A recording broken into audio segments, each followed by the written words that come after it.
My name is Reese, and today I'm introducing you to a product that I designed and manufactured for the ME414 final project. If you ever played golf in Oregon, you know that rain and wet courses are pretty much a part of the game. Because of that, golf balls constantly pick up mud and grass throughout the round. This limits spin and accuracy of the ball, which hinders performance.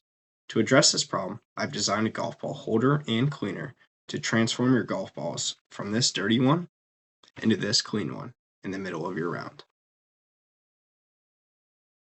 The main body using a two-part mold with silicone rubber and epoxy resin. I first created the mold box using corrugated cardboard.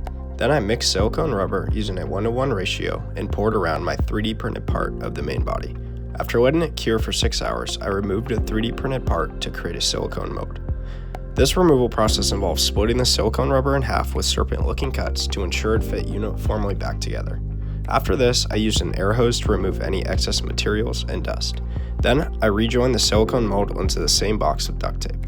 I mixed epoxy resin using a 1:1 ratio and poured into the silicone mold, and then waited 24 hours for it to cure. After removing the silicone mold, I was left with an epoxy resin part that has the same dimensions and qualities as the original 3D printed part.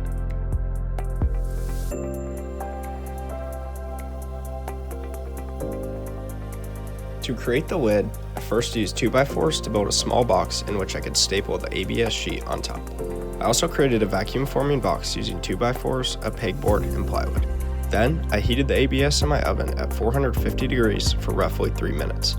Once the ABS was sagging, I flipped it on top of my 3D printed lid and turned on the power vac to create a vacuum.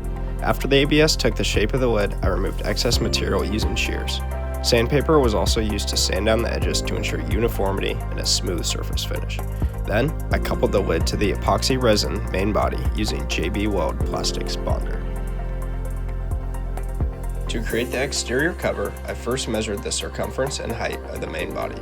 I then used a tape measure and a utility knife to cut out a piece of nylon waterproof fabric. Then, I used black yarn and a needle to hand sew the two ends together. I used a running stitch to neatly join the ends. This created a cylinder that perfectly fit around the main body. To allow for easy access to the golf ball, I cut out a hole the size of the opening and attached Velcro strips to each end of a different piece of fabric. This prevents the ball from falling out while cleaning and keeps dirt and debris from spraying as well.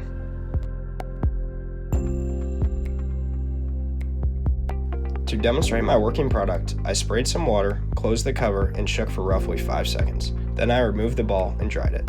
After coupling a carabiner into the lid, my product can now successfully clean and hold a golf ball while out on the course.